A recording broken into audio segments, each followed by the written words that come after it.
Hello everyone, আসসালামু আলাইকুম। আমার আরও একটা রেসিপি দেখার জন্য আপনাদের সবাইকে আমন্ত্রণ জানাচ্ছি। বছরের অন্যান্য সময়ের তুলনায় শীতের এই সময়ে পাঙ্গাস মাছে অতিরিক্ত তেলের কারণে মাছটা খেতে ভীষণ মজার হয়। আবার অনেকেই আছেন যারা পাঙ্গাস মাছটা খেতে পারেন না অতিরিক্ত গন্ধের জন্য। আজকে অতিরিক্ত গন্ধ দূর করে যেভাবে পাঙ্গাস মাছটা খুব মজার করে রান্না করা যায় তাই আপনাদের সাথে শেয়ার করব। আশা করি আপনাদের কাছে রেসিপিটি বেশ ভালো লাগবে। তো আজকে রান্নার জন্য এখানে আমি ৬ পিস পাঙ্গাস মাছ ধুয়ে পরিষ্কার করে নিয়েছি। মাছটা ধোয়ার সময় আমি কুসুম গরম পানি এবং ভিনেগার ব্যবহার করেছি।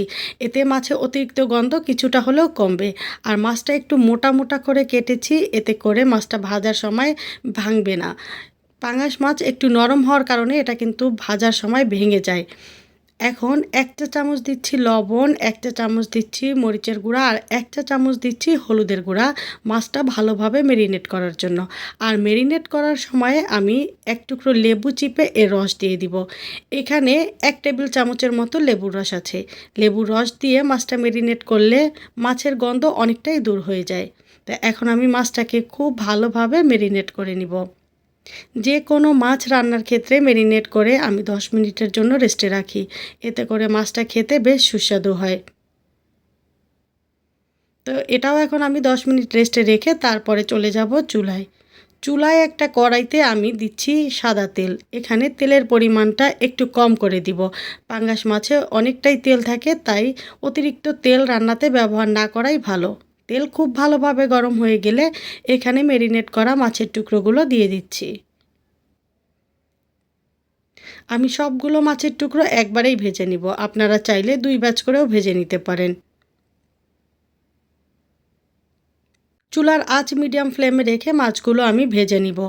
এই মাছে অনেকটা তেল থাকার কারণে ভাজার সময় ছিটে আসতে পারে, খেয়াল করে ভাজতে হবে। একটা পাশ ভেজে নিতে আমার ৪ থেকে ৫ মিনিটের মতো সময় লেগেছে। মাছটা ভাজতে একটু বেশি সময় লাগবে তেলের কারণে।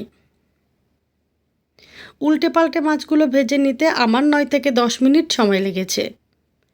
আগেই বলেছি মাছটা অনেকটাই নরম, দেখেন ভাজার সময় কিন্তু এত সতর্কতার পরেও অনেকটা ভেঙে গিয়েছে। যাই হোক, এখন মাছগুলো ভাজা হয়ে গিয়েছে, আমি তুলে নিচ্ছি।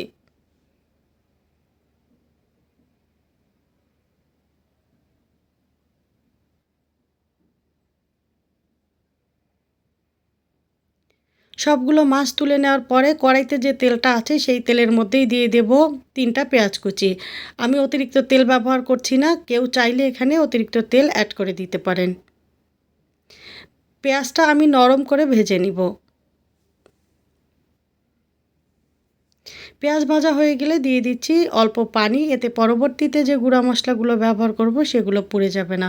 প্রথমেই দিচ্ছি একটা পাকা টমেটো। এরপরে দিয়ে দিচ্ছি উঁচু করে ১ চা চামচ লাল মরিচের গুঁড়া। ঝাল কিন্তু আপনারা আপনাদের পছন্দ অনুযায়ী কমিয়ে বাড়িয়ে দিতে পারেন। সমান ১ চা চামচ দিচ্ছি হলুদের গুঁড়া। আধা চা চামচের একটু বেশি দিচ্ছি ধনিয়ার গুঁড়া। আধা চা চামচ দিচ্ছি জিরার গুঁড়া। এরপরে লবণ দিচ্ছি স্বাদমতো। ১ চা চামচ দিচ্ছি আদা বাটা আর ১ চা চামচ দিচ্ছি রসুন বাটা। পাঙ্গাস মাছে আদা এবং রসুনের পরিমাণটা একটু বেশি দিলে গন্ধ থাকে না। এরপরে মাছটাতে আরও সুন্দর একটা ফ্লেভারের জন্য আমি দিচ্ছি হাফ চা চামচ গরম মশলার গুঁড়া। এরপরে মশলাটাকে খুব ভালোভাবে কষিয়ে নিব। আর কষানোর সময় আমি এখানে ঢাকা দিয়ে দিব, তাহলে মশলাটা খুব ভালোভাবে কষানো হবে, টমেটোটাও একদম গলে যাবে। যারা পাঙ্গাস মাছের অতিরিক্ত গন্ধের কারণে খেতে পারেন না, যতগুলো মশলা আমি এখানে ব্যবহার করেছি এই মশলাগুলো দিয়ে যদি পাঙ্গাস মাছ ভুনা বা পাঙ্গাস মাছের তেল ঝাল করেন, খেতে কিন্তু অন্যরকম লাগবে। আপনি পাঙ্গাস মাছ থেকে আর একটু এক্সট্রা কোনো গন্ধ পাবেন না। মশলাটা খুব ভালোভাবে কষানো হয়ে গিয়েছে, মশলার উপরে তেল ভেসে উঠেছে। এখন আমি এখানে দিয়ে দিব পরিমাণ মতো ঝোলের পানি। রান্নাতে খুব একটা গ্রেভি থাকবে না, আবার একদম মাখো মাখো হবে না, সেরকম বুঝে আমি এখানে ঝোলের পানিটা অ্যাড করে দিলাম। এরপরে ঢাকা দিয়ে অপেক্ষা করব খুব ভালোভাবে ঝোলের পানিতে বলক আসা পর্যন্ত। এখানে খুব ভালোভাবে বলক চলে এসেছে। এখন আমি এখানে দিয়ে দিচ্ছি আগে থেকে ভেজে রাখা মাছের টুকরোগুলো। একটু সাবধানে একটা একটা করে দিয়ে দিব, যেহেতু মাছটা অনেক নরম, ভেঙে যেতে পারে।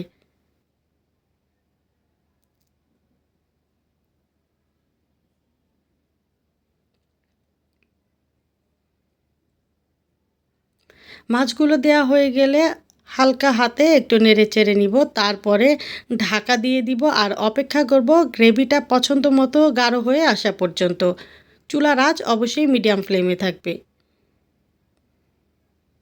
৬ থেকে ৭ মিনিট পরে মাছের গ্রেভি অনেকটাই ঘন হয়ে আসবে, তখন আমি এখানে দিয়ে দিচ্ছি লম্বা করে কেটে রাখা কয়েক টুকরো টমেটো। এরপরে আমি এখানে দিয়ে দিচ্ছি বেশ কিছুটা ধনিয়া পাতা কুচি। শীতের এই সময় ধনিয়া পাতা কুচি দিয়ে যে কোনো রান্না খেতে ভীষণ ভালো লাগে। তবে কেউ যদি ধনিয়া পাতা পছন্দ না করে থাকেন তখন এখানে কিছুটা ভাজা জিরার গুঁড়ো দিয়ে দিতে পারেন।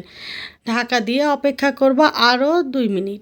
ধনিয়া পাতা দেওয়ার পরে খুব বেশি সময় রান্না না করাই ভালো, তাহলে এর স্ট্রং ফ্লেভারটা চলে যায়।